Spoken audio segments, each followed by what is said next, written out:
দুনিয়াতে আপনার পছন্দের, আপনার প্রিয়, আপনার ভালোবাসার মানুষ, আপনি যার ভক্ত অনুরক্ত হিসাবে নিজেকে দাবি করছেন, তার অনুসারী হিসাবে তাকে আপনি গর্ব করছেন, কিয়ামতের ময়দানে আপনাকে আল্লাহ রাব্বুল আলামিন তার সঙ্গে উঠাবেন।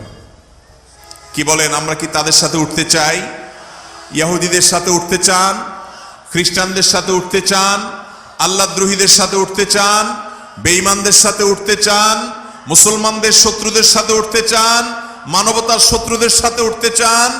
মাদকের প্রচারকারীদের সাথে উঠতে চান? জেনা ব্যভিচারকারীদের সাথে উঠতে চান? পর্দাহীনতাকারীদের সাথে উঠতে চান? সতরুন্মুক্তকারীদের সাথে উঠতে চান? মুশরিক কাফিরদের সাথে উঠতে চান? মুসলমানের সন্তান, দুনিয়ার জীবন বরফের মতো গলে যাচ্ছে ভাই আমার, বরফের মতো গলে যাচ্ছে। আপনার যৌবন তারুণ্য হারিয়ে যাচ্ছে। আপনি এই যৌবনে যা খুশি তা করবেন, এটা একজন বেঈমান করতে পারে, মুসলমান করতে পারে না। দুনিয়াতে আপনি বিশাল বড় পতাকা বানিয়েছেন, আপনার জীবনের অর্জন কি? আমার জীবনের অর্জন হলো আমি 100 ফিট বড় পতাকা তৈরি করেছি। আপনার জীবনের অর্জন কি?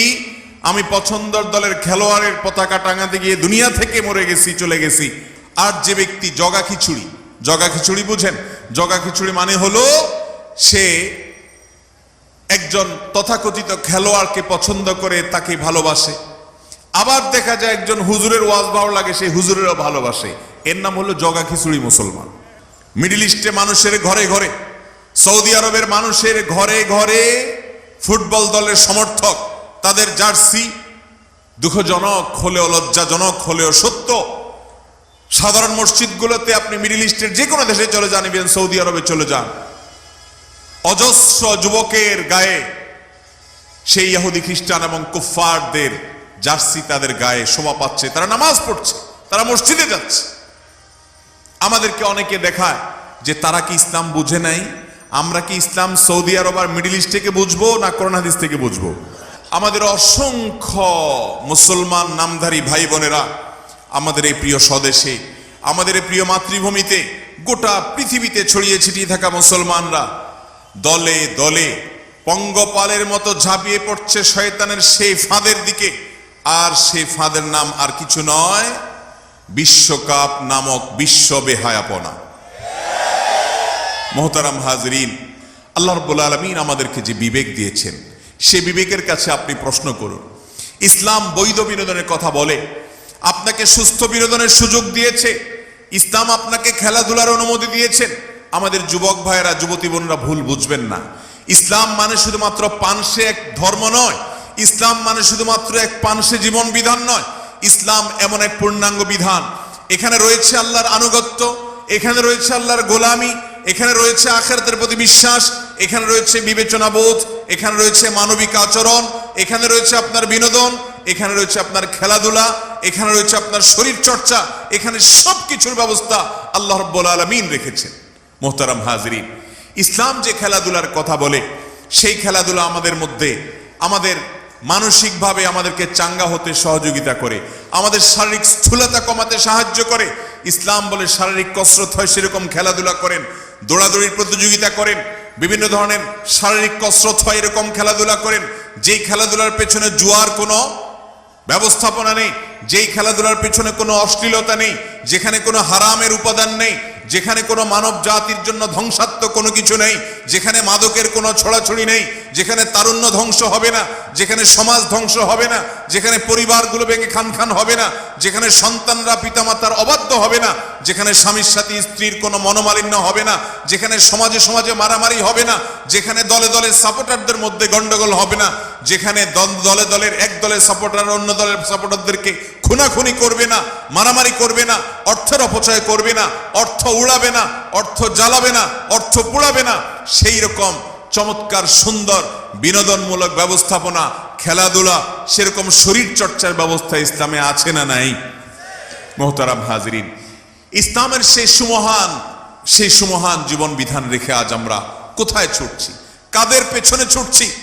আপনি যাদের সাপোর্ট করছেন, কিয়ামতের ময়দানে যদি তাদের সামনে আপনাকে একত্রিত করা হয়, তাদের সামনে যদি আপনাকে ওঠানো হয়, আপনি খুশি হবেন? নবী করিম সাল্লাল্লাহু আলাইহি সাল্লাম বলেছেন, আলমারউ মাআ মান আহাব, দুনিয়াতে আপনার পছন্দের, আপনার প্রিয়, আপনার ভালোবাসার মানুষ, আপনি যার ভক্ত অনুরক্ত হিসাবে নিজেকে দাবি করছেন, তার অনুসারী হিসাবে তাকে আপনি গর্ব করছেন, কিয়ামতের ময়দানে আপনাকে আল্লাহ রাব্বুল আলামিন তার সঙ্গে উঠাবেন। কি বলেন, আমরা কি তাদের সাথে উঠতে চাই? ইহুদিদের সাথে উঠতে চান? খ্রিস্টানদের সাথে উঠতে চান? আল্লাহদ্রোহীদের সাথে উঠতে চান? বেঈমানদের সাথে উঠতে চান? মুসলমানদের শত্রুদের সাথে উঠতে চান? মানবতার শত্রুদের সাথে উঠতে চান? মাদকের প্রচারকারীদের সাথে উঠতে চান? জেনা ব্যভিচারকারীদের সাথে উঠতে চান? পর্দাহীনতাকারীদের সাথে উঠতে চান? সতরমুক্তকারীদের সাথে উঠতে চান? মুশরিক কাফিরদের সাথে উঠতে চান? মুসলমানের সন্তান, দুনিয়ার জীবন বরফের মতো গলে যাচ্ছে ভাই আমার, বরফের মতো গলে যাচ্ছে। আপনার যৌবন তারুণ্য হারিয়ে যাচ্ছে। আপনি এই যৌবনে যা খুশি তা করবেন, এটা একজন বেঈমান করতে পারে, মুসলমান করতে পারে না, আল্লাহর প্রতি বিশ্বাসী মানুষ করতে পারে না। আল্লাহ তাআলা আমাদের সবার জন্য বোধোদয় হয় সেই তৌফিক দান করুন। মোহতারাম হাজরিন, আল্লাহ রাব্বুল আলামিন কোরআনে হাকিমে আমাদেরকে নানাভাবে সাবধান করেছেন, নানাভাবে সতর্ক করেছেন। আমরা আজ আমাদের দেশে যে অসুস্থ প্রতিযোগিতা দেখতে পাচ্ছি, এই মজলিসে বহু যুবক ভাই হয়তো আছেন, অনেক ভাই আমার হয়তো আছেন যে আপনি কোন দলকে সাপোর্ট করেন। আপনি কাকে সাপোর্ট করছেন? কিসের সাপোর্ট করছেন? কোন উদ্যোগকে, কোন খেলাকে আপনি অ্যাপ্রিসিয়েট করছেন? খেলার নামে যেটাকে আপনি দেখতে পাচ্ছেন খেলা, এটা খেলা নয়। আল্লাহর শপথ করে বলছি, এটা খেলা নয়, এটা সুপরিকল্পিত একটি পরিকল্পনার অংশ, সুপরিকল্পিত একটি আয়োজন, যে আয়োজনের অন্যতম উদ্দেশ্য হলো মুসলমানের ঈমানি চেতনাকে ভোঁতা করে দেওয়া। যে পরিকল্পনার অন্যতম আয়োজন হলো আপনার আখিরাতকে ভুলিয়ে দেওয়া। যে পরিকল্পনার অন্যতম আয়োজন হলো মুসলমান যুবকের ঈমানি জজবাকে ধ্বংস করে দেওয়া। যেই মুসলমানের সন্তান ভালোবাসার কথা আল্লাহকে, ভালোবাসার কথা আল্লাহর রাসূলকে, ভালোবাসার কথা সাহাবা একরামকে, তার তারকা ছিলেন খুলাফায়ে রাশেদা, সেই চরিত্র, সে নামগুলো আজ মুসলমানের সন্তান জানে না। তাদেরকে জপানো হয় মুশরিকদের নাম, ইহুদি খ্রিস্টানদের নাম, আল্লাহর দুশমনদের নাম, মুসলমানদের বিরুদ্ধে যারা করে সেই বিরোধিতাকারীদের নাম, ফিলিস্তিনের রক্তকে হালাল মনে করে যারা, তাদের নামগুলোকে আজ মুসলমানদেরকে প্রিয় করে দেওয়ার জন্য খেলার মোড়কে এই মহা ষড়যন্ত্রের আয়োজন গোটা বিশ্বব্যাপী করেছে ইবলিসীয় সভ্যতা, ইবলিসীয় সংস্কৃতি, যেটা আমাদের বেশিরভাগ ভাই বোনরা আঁচও করছেন না, বুঝতেও পারছেন না। আল্লাহ তাআলা আমাদের সবাইকে হেদায়েত নসিব করেন। ভাইরা আমার, দুনিয়ার জীবন একভাবে দেখতে দেখতে দেখতে দেখতে পার হয়ে যাবে, শেষ হয়ে যাবে। আল্লাহ রাব্বুল আলামিনের কাছে আমাদের উঠতে হবে কি হবে না? কি নিয়ে আসবেন? কি নিয়ে যাবেন? দুনিয়াতে আপনি বিশাল বড় পতাকা বানিয়েছেন, আপনার জীবনের অর্জন কি? আমার জীবনের অর্জন হলো আমি 100 ফিট বড় পতাকা তৈরি করেছি। আপনার জীবনের অর্জন কি? আমি পছন্দের দলের খেলোয়াড়ের পতাকা টাঙাতে গিয়ে দুনিয়া থেকে মরে গেছি, চলে গেছি। এই আমল নামে নিয়ে আল্লাহর কাছে যদি যাওয়া হয়, জাহান্নাম ছাড়ার কোনো ঠিকানা হবে? মোহতারাম হাজরিন, ইসলামের গুরুত্বপূর্ণ একটা বিষয় হলো ওয়ালা এবং বারা। এই বিষয়টা এখন আলোচনা হারিয়ে গেছে। এই বিষয়ের আলোচনাও এখন অনেকেই করতে চাই না আমরা। ওয়ালা এবং বারার মানে কি এটি যদি বলি, তাহলে আজ অনেকে আমাদেরকে সংকীর্ণ মনা বলবে, অনেকে আমাদেরকে অনেক গালি বা তকমা দিবে। অথচ ইসলামের এই সত্য বাণী, এই সত্য নির্দেশনা আপনাদের কাছে পৌঁছানো আমাদের দায়িত্ব, এটা আমানত। আমি আমার দায়িত্ব পালন করার অর্থে বলতে চাই, ইসলামের গুরুত্বপূর্ণ একটা বিষয় হলো, ঈমানের গুরুত্বপূর্ণ একটা পাঠ হলো ওয়ালা এবং বারা থাকতে হবে মুসলমানের মধ্যে। ওয়ালা মানে হলো মুসলমান কাউকে ভালোবাসবে কার খাতিরে? আল্লাহর খাতিরে। কাউকে শত্রুতা করবে, বিদ্বেষ করবে, অপছন্দ করবে, ঘৃণা করবে কার খাতিরে? আপনি যাকে আজ ভালোবাসছেন অথচ তার মধ্যে আল্লাহর আনুগত্য নাই, আল্লাহর প্রতি ঈমান নাই, আল্লাহর বিরুদ্ধাচরণ আছে, আল্লাহর গোলামদের বিরুদ্ধাচরণ আছে, আল্লাহর দ্বীনের বিরুদ্ধাচরণ আছে, আল্লাহর নবীর বিরুদ্ধাচরণ আছে, সেই ব্যক্তিকে মুসলমান কখনো পছন্দ করা, ভালোবাসার কোনো সুযোগ ইসলামে নবী করিম সাল্লাল্লাহু আলাইহি সাল্লাম বলেছেন, মান আহাব্বা লিল্লাহ ওয়া আবগাদা লিল্লাহ ওয়া আতা লিল্লাহ ওয়া মানা লিল্লাহ ফাকাদ ইসতাকমালাল ঈমান। যে ব্যক্তি আল্লাহর জন্য ভালোবাসে, আল্লাহর জন্য শত্রুতা এবং বিদ্বেষ লালন করে, অপছন্দ করে, ঘৃণা করে, আল্লাহর জন্য কাউকে দেয়, আল্লাহর জন্য দেওয়া থেকে বিরত থাকে, এই ব্যক্তির ঈমান পূর্ণাঙ্গ হয়ে গেল। আর যে ব্যক্তি জগা খিচুড়ি বুঝেন? জগা খিচুড়ি মানে হলো সে একজন তথাকথিত খেলোয়াড়কে পছন্দ করে, তাকে ভালোবাসে। আবার দেখা যায় একজন হুজুরের ওয়াজ ভালো লাগে, সেই হুজুরেরও ভালোবাসে। এর নাম হলো জগা খিচুড়ি মুসলমান। এর নাম কি মুসলমান ভাই? জগা খিচুড়ি মুসলমান। এই জগা খিচুড়ি মুসলমানের জন্য আল্লাহ জান্নাত তৈরি করেন। জান্নাত তৈরি করেছেন ওই মুসলমানের জন্য যেই মুসলমান নিজেকে পিওর মুসলমান হিসাবে দাবি করতে পেরেছে, প্রমাণ করতে পেরেছে। আল্লাহ রাব্বুল আলামিন আমাদের দেশের সকল মুসলমান ভাই বোনের ঈমানকে, আমলকে হেফাজত করুন। আমাদের সামনে অনেকে দলিল পেশ করেন, যুক্তি পেশ করেন, বলেন ভাই আরব বিশ্বের মানুষরা কি ইসলাম বুঝে না?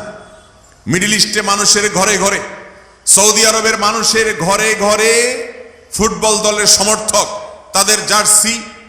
দুঃখজনক হলেও, লজ্জাজনক হলেও সত্য, সাধারণ মসজিদগুলোতে আপনি মিডল ইস্টের যে কোনো দেশে চলে যান, ইভেন সৌদি আরবে চলে যান, অজস্র যুবকের গায়ে সেই ইহুদি খ্রিস্টান এবং কুফফারদের জার্সি তাদের গায়ে শোভা পাচ্ছে। তারা নামাজ পড়ছে, তারা মসজিদে যাচ্ছে।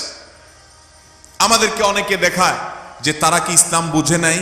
আমরা কি ইসলাম সৌদি আরব আর মিডল ইস্ট থেকে বুঝবো না কোরআন হাদিস থেকে বুঝবো? আমাদের আদর্শ কি মিডল ইস্ট না কোরআন হাদিস? ইসলাম মানে কি মধ্যপ্রাচ্য না কোরআন হাদিস? কোরআন হাদিসের বাইরে যদি মধ্যপ্রাচ্য নয় গোটা পৃথিবীর সব মানুষও চলে যায়, একজন মুসলমান কখনো কোরআন হাদিসের বাইরে যেতে পারে? ভাইরা আমার, আমরা আমাদের যে জীবনটাকে ব্যয় করছি, মনে হচ্ছে আল্লাহর কাছে কোনো জবাবদিহি করতে হবে না। আল্লাহ বলেছেন, আফাহাসিবতুম আন্নামা খালাকনাকুম আবাসা ওয়া আন্নাকুম ইলাইনা লা তুরজাউন। তোমরা কি মনে করেছো যে তোমাদেরকে আল্লাহ তাআলা এমনি এমনি সৃষ্টি করেছেন? আল্লাহ বলেছেন, আমি এমনি এমনি সৃষ্টি করেছি, অযথা সৃষ্টি করেছি, তুমি যা খুশি তা করে চলে আসবে আর হাসতে হাসতে জান্নাতে চলে যাবে, এমনটি মনে করেছো? তোমাদেরকে আমার কাছে ফিরে আসতে হবে, ফিরে আসতে হবে। ইন্না লিল্লাহ, নিশ্চয়ই আমরা সকলেই আল্লাহর সৃষ্টি, আল্লাহর গোলাম। ওয়া ইন্না ইলাইহি রাজিউন, আর আমাদের সবাইকে ফিরে যেতে হবে কার কাছে ভাই? আল্লাহর কাছে যেতে হবে। জীবনের প্রতিটি কর্ম, প্রতিটি ছোট বড় কর্ম হয় মিজানে নেকামল হিসাবে গণ্য হবে, আর না হলে বদামল হিসাবে গণ্য হবে। আজ পৃথিবীতে যে ফিতনা আমরা দেখতে পাচ্ছি খেলার নামে, কিয়ামত যত নিকটবর্তী হবে, আমাদের পরবর্তী জেনারেশন যারা আসবে তাদের সামনে এরকম আরো চটকদার, আরো নানান মুখরোচক অনেক আয়োজন আসবে। এই আয়োজনগুলো সব শয়তানের বিছানো জাল। আল্লাহর কসম করে বলছি ভাইরা, এগুলো শয়তানের বিছানো জাল। এই জাল দিয়ে সে আপনাকে আমাকে হরণ করে নিয়ে যাচ্ছে, আপনার আমার ঈমানকে নষ্ট করছে, আমাদেরকে সে স্বীকার করছে, জান্নাতের পথযাত্রীকে সরিয়ে জাহান্নামের পথের দিকে নিয়ে যাচ্ছে। সময় হয়নি এখনো তওবা করার। তওবা করব তো ইনশাআল্লাহ, তওবা করব তো ইনশাআল্লাহ। আমরা প্রত্যেকে একজন যুবক ভাইকে অন্তত বোঝাবো, এই মজলিসে যারা আছি একজন যুবককে, একজন পরিচিত আমাদের মাহারাম বোনদের কাউকে আমরা বোঝাবো যে তোমার ভালোবাসা এত সস্তা নয়। ও মুসলমানের সন্তান, তোমার ভালোবাসা এত সস্তা না যে তুমি কোনো কাফিরকে তোমার ভালোবাসা দিয়ে দিবে, তুমি কোনো ভিনদেশি মানুষের পতাকার জন্য লক্ষ লক্ষ টাকা উড়াবে।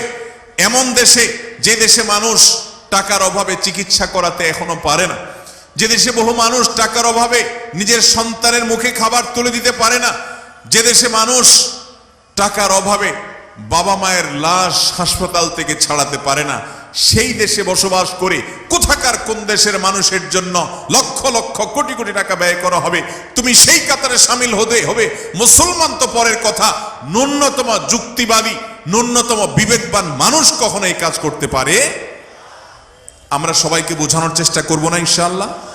আমাদের একজন ভাইকে অন্তত যদি আমরা ফেরাতে পারি, এটি আমার আখেরাতে নাজাতের একটি মাধ্যম হতে হবে, একটি উপকার হতে পারে তার, এর মাধ্যমে জান্নাতে যাওয়ার পথ আমার সুগম হতে পারে, একটা কদম আমি হয়তো আগাতে পারি। চেষ্টা করব না ইনশাআল্লাহ? আল্লাহ তাআলা আপনাকে, আমাকে, আমাদের দেশের সমস্ত মানুষকে, গোটা দুনিয়ার মুসলমানদেরকে সব ধরনের শয়তানের ষড়যন্ত্র থেকে বেঁচে থাকার তৌফিক দান করুন। মোহতারাম হাজরিন, এই খেলার নামে যে তামাশা চলছে, খেলার নামে যে ষড়যন্ত্র চলছে, এখানে আমাদের আবেগগুলো হলো পুঁজি। আমাদের আবেগগুলো কি ভাই? পুঁজি। এই পুঁজি দিয়ে ব্যবসা করছে কারা? গোটা দুনিয়ার পুঁজিপতিরা, গোটা দুনিয়ার ইহুদি খ্রিস্টানেরা, গোটা দুনিয়ার বড় বড় ব্যবসায়ীরা, ব্যবসা প্রতিষ্ঠানের মালিকেরা, তারা ব্যবসা করছে। তাদের এখানে million million billion billion trillion ডলারের ইনকাম এবং উপার্জন এবং বিজনেস এখানে আছে। পুঁজি হলো আপনার আমার সস্তা আবেগ। কোন দল হারলেও আপনার কোনো কিছু আসে যায় না, জিতলেও আপনার চুল পরিমাণ কোনো উপকার নাকি হয়? আপনাদের উপকার হয়? আপনার পছন্দের দল জিতলে আপনার কোনো উপকার হয়? হারলে আপনার কোনো ক্ষতি হয়? যে খেলোয়াড়ের জন্য আপনি কাঁদছেন হেরে গেছে দেখে, ও হেরে যাওয়ার পরও অনেক টাকা পাবে, আপনি কয় টাকা পাইলেন? কথা বুঝেন নাই? ও হেরে গেলেও টাকা পাবে, আপনি হেরে গেলে কয় টাকা পাবেন? ও যদি জিতে যায় সে বহু টাকা পাবে, আপনি কি পেলেন? আপনার কোনো প্রাপ্তি আছে? ইমানদার তার প্রতিটি কাজে হয় সেখানে আখিরাতের কোনো কল্যাণ খুঁজবে, আর না হলে দুনিয়ার কোনো কল্যাণ। যেই কাজে দুনিয়ারও কোনো উপকার নাই, আখিরাতের কোনো উপকার নাই, সে কাজ কখনো মুসলমান করতে পারে?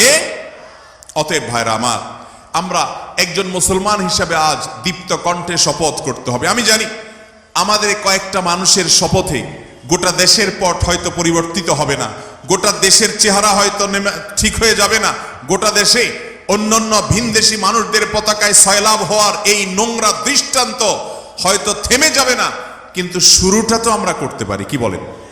শুরুটা আমরা করতে পারি না ইনশাআল্লাহ? আমি আজ এই ইসলামী সম্মেলন থেকে আপনাদের কাছে উদাত্ত আহ্বান করতে চাই, আল্লাহর ওয়াস্তে আসুন একজন বিপদগামী মানুষকে অন্তত বোঝাবার চেষ্টা করুন যে ভাই, তোমার আবেগ এত সস্তা হয়ে গেল, তোমার ভালোবাসা এত সস্তা হয়ে গেল, যার তার জন্য তুমি সেটা নিবেদন করবে। তোমার পয়সা এত অর্থহীন হয়ে গেল, তোমার পয়সা দিয়ে তুমি নিজে কিছু কিনে খাও, তুমি একটা জামা বানাও, তোমার পরিবারের মুখে খাবার তুলে দাও, তোমার বন্ধু বান্ধবকে তুমি দান করো, তোমার প্রতিবেশীকে দান করো। মুসলমান তো পরের কথা বটেই, অমুসলমানকেও দান করো, মানুষ তো বটেই, পশুকেও দান করো। এর মাধ্যমেও তোমার নেকামলের পাল্লায় আল্লাহ রাব্বুল আলামিন সওয়াব উঠাবেন, তোমার আমলনামা আল্লাহ তাআলা সওয়াব লিখবেন। কিন্তু যেই টাকা দিয়ে তুমি পতাকা বানালে, যেই টাকা দিয়ে তুমি জার্সি কিনলে, যেই পতাকা দিয়ে তুমি তোমার বাড়িকে রাঙালে, ব্রিজ রাঙালে, যেটা দিয়ে তুমি টাঙ্গাতে গিয়ে মৃত্যুবরণ করলে, মা বাবার অবাধ্য হলে, অর্থ সম্পদ নষ্ট করলে, দেশের সম্পদ নষ্ট করলে, সেটাকে কোনো মুসলমান, কোনো বিবেকবান মানুষ অ্যাপ্রিসিয়েট করতে পারে? মোহতারাম হাজরিন, অতএব আমরা নিজেরা সতর্ক হব আর মানুষকে সতর্ক করব ইনশাআল্লাহ। চেষ্টা করব না ইনশাআল্লাহ? আল্লাহ আপনি আমাদের সবাইকে এই হারাম উন্মাদনা থেকে বেঁচে থাকার তৌফিক দান করুন, হারামে উন্মাদনা থেকে বেঁচে থাকার তৌফিক দান করুন। ও আরশে আজিমের মালিক, কিয়ামত নিকটবর্তী হয়ে গেছে, আমাদের যুবক যুবতী ভাই বোনদের ঈমান নিয়ে শয়তান ছিনিমিনি খেলছে, এক এক আসর আনছে, এক এক আয়োজন আনছে। দাজ্জালি অফ দুনিয়া আমাদের সে সমস্ত আয়োজন দিয়ে আমাদেরকে এই ষড়যন্ত্রের জাল দিয়ে শিকার করে করে জাহান্নামের দিকে নিয়ে যাচ্ছে। আপনি আমাদেরকে হেফাজত করুন মালিক, আপনি আমাদের ঈমানকে হেফাজত করুন মালিক। কিয়ামতের আগেই দুনিয়াতে মানুষ ঈমান হারা হওয়ার যে হিড়িক হবে, নবী করিম সাল্লাল্লাহু আলাইহি সাল্লাম বলেছেন একটা সময় আসবে যখন ইউসবিহুর রাজুলু মুমিনা ওয়া ইউমসি কাফিরা, সকালে মানুষ ঈমানদার থাকবে, বিকালে ঈমান হারা হবে, অথবা বিকালে ঈমানদার হবে, সকালে ঈমান হারা হয়ে যাবে, কচুর পাতার মতো পানি হয়ে যাবে মানুষের। ভাইরা আমার, আল্লাহর শপথ করে বলছি, সে সময়টা এসে গেছে, সে সময়টা এসে গেছে। আমাদের মুসলমানের সন্তান নিজেকে কালিমা গো মুসলমান দাবি করে, আশহাদু আল্লা ইলাহা ইল্লাল্লাহ বিশ্বাস করে, ওয়া আশহাদু আন্না মুহাম্মাদান আবদুহু ওয়া রাসূলুহু বিশ্বাস করে, মুহাম্মদ সাল্লাল্লাহু আলাইহি সাল্লামকে বিধানদাতা মানে, আল্লাহ রাব্বুল আলামিনকে হুকুমদাতা মানে, এবং রাসূলকে তার দূত হিসাবে স্বীকার করে সে মানুষের সন্তানরা আল্লাহর অবাধ্যতার পথে যায়, আবার বাধা দিলে সেটা নিয়ে বলে হুজুররা সবকিছু নিয়ে বাড়াবাড়ি করে, বলে সব জায়গায় হুজুররা হাত দেয়। মুসলমানের জীবনে এমন কোনো কিছু আছে যেখানে আল্লাহর নির্দেশ নিষেধের কোনো অধিকার নাই? এরকম কোনো জায়গা আছে? মুসলমানের গোটা জীবনটা নিবেদন করে দেয় কাকে? ইন্না সলাতি ওয়া নুসুকি ওয়া মাহইয়ায়া ওয়া মামাতি, আমার জীবন মরণ সবকিছু লিল্লাহি রাব্বিল আলামিন। এর নাম মুসলমান। তুমি যদি তোমার জীবনের খেলার পার্টটুকুকে তোমার নিজের জন্য রিজার্ভ রাখো, যা খুশি তা করার ইচ্ছা পোষণ করো, তো মনে রাখতে পারো তুমি আর যা হও মুসলমান হতে পারো না। ভাইরা আমার, জান্নাত কি মুসলমানের জন্য না অমুসলমানের জন্য? অতএব জান্নাতে যেতে চাইলে নিজেদের ঈমান আমলকে ফিতনার এই সময় হেফাজত করার চেষ্টা করতে হবে ইনশাআল্লাহ। আমাদের আবেগগুলো এত সস্তা নয়। আমাদের আবেগ হবে আমাদের সাহাবীদের জন্য, আমাদের আবেগ হবে আম্বিয়া আলাইহিস সালামের জন্য, আমাদের আবেগ হবে প্রিয় নবী করিম সাল্লাল্লাহু আলাইহি সাল্লামের জন্য, আমাদের আবেগ হবে আমাদের মা বাবার জন্য, আমাদের আবেগ হবে আমাদের দেশের মানুষের জন্য, আমাদের আবেগ হবে আল্লাহর বান্দা হিসেবে মানুষের জন্য, মুসলমান তো বটে এমনকি অমুসলমানের জন্য, আমাদের আবেগ হবে মানুষ তো বটে এমনকি পশুর জন্য। আমাদের নবীজি পশুর প্রতি মায়া দেখিয়েছেন। একটা পশুকে জবাই করতে হলে বলেছেন ছুরি ভালো করে ধার দিয়ে নিবে, বিনা প্রয়োজনে তাকে খোঁচাখুচি করে কষ্ট দিবে না। একটা পশুকে যদি হত্যা করতে হয়, সে যদি উপদ্রব করে, পিঁপড়া তোমার ডিস্টার্ব করে, মশা তোমার ডিস্টার্ব করে, আগুনে পড়ে হত্যা করবে না, তার প্রতিও মায়া দেখাও। একটা গাছের পাতা তোমার যদি ছেঁড়া লাগে ছেড়ো, একটা ফসল যদি ছেঁড়া লাগে ছিঁড়ে খাও, কিন্তু বিনা প্রয়োজনে সেগুলো ছিঁড়বে না। যদি কোনো কেউ বড়ই গাছ কাটে, মরুভূমিতে সে গাছ বেশি ছিল, তাহলে তার মাথায় জাহান্নামের আগুন নিক্ষেপ করা হবে। বিনা প্রয়োজনে তুমি কোনো গাছের পাতাকেও নষ্ট করবে না, গাছের ডালও নষ্ট করবে না। এর নাম ইসলাম।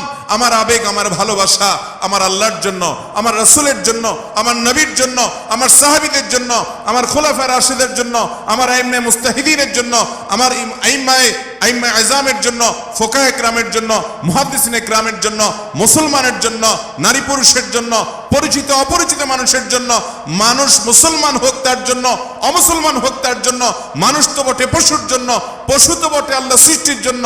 তৃণ লতা পক্ষী গাছপালা সবকিছুর জন্য আমাদের ভালোবাসা এবং আবেগকে আল্লাহ রাব্বুল আলামিন রিজার্ভ করে দিয়েছেন।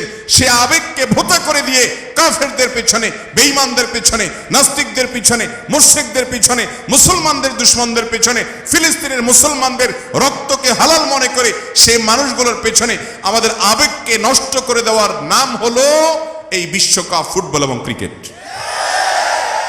মুহতারাম হাজিরিন, এরকম হাজারো আয়োজন চলছে, এরকম হাজারো তামাশা চলছে, হাজারো খেলা চলছে। মাওলানা আবু তাহের মিসবাহ হাফিজাহুল্লাহ সেজন্য লিখেছেন, খেলার নামে চলছে এ কোন খেলা? এটা খেলা নয়, এটা খেলা নয়। আল্লাহর কসম, এটা ঈমান হরণ করার শয়তানি ষড়যন্ত্র। আল্লাহর কসম, মুসলমান যুবকের তার যে ঈমানি শক্তি, তার যে তেজ, তার যে বিবেক, তার যে আবেগ, তার যে ভালোবাসা, তার যে ভক্তি, তার যে স্পৃহা, তার যে কর্মোদ্যম, এই সবগুলোর হুলকে ভেঙে দিয়ে, নষ্ট করে দিয়ে তাকে অন্য 10টি সাধারণ মানুষের মতো বেঈমানদের কাতারে দাঁড় করাবার অনন্য আয়োজন করেছে শয়তান। মুসলমান যুবক বুঝছে না, মুসলমান যুবতী বুঝছে না। অতএব এই হারাম আয়োজন থেকে, এই অসভ্যতা থেকে, এই অযৌক্তিকতা থেকে, এই অন্যায় কাজ থেকে আমরা বেঁচে থাকার চেষ্টা করবো তো ইনশাআল্লাহ? অন্যদেরকে জাগ্রত করবো তো ইনশাআল্লাহ? আসুন শপথ করি, একজন যুবক ভাই এই পতাকা উন্মাদনায় নেমেছে, জার্সি উন্মাদনায় নেমেছে, তাকে আমরা বুঝাবার চেষ্টা করব। আমি আশ্চর্য হই, আমাদের দেশে যারা আমাদেরকে নসিহা দেন, যারা নিজেদেরকে বুদ্ধিজীবী দাবি করেন বা আমরা তাদেরকে বুদ্ধিজীবী মনে করি, তারা অনেক কিছু বুঝেন আমাদের চাইতে ভালো। দেশের কল্যাণ আমাদের চেয়ে ভালো বুঝেন, দুনিয়াটা আমাদের চাইতে ভালো বুঝেন। সেই মানুষ يا نفس إن لم تظفري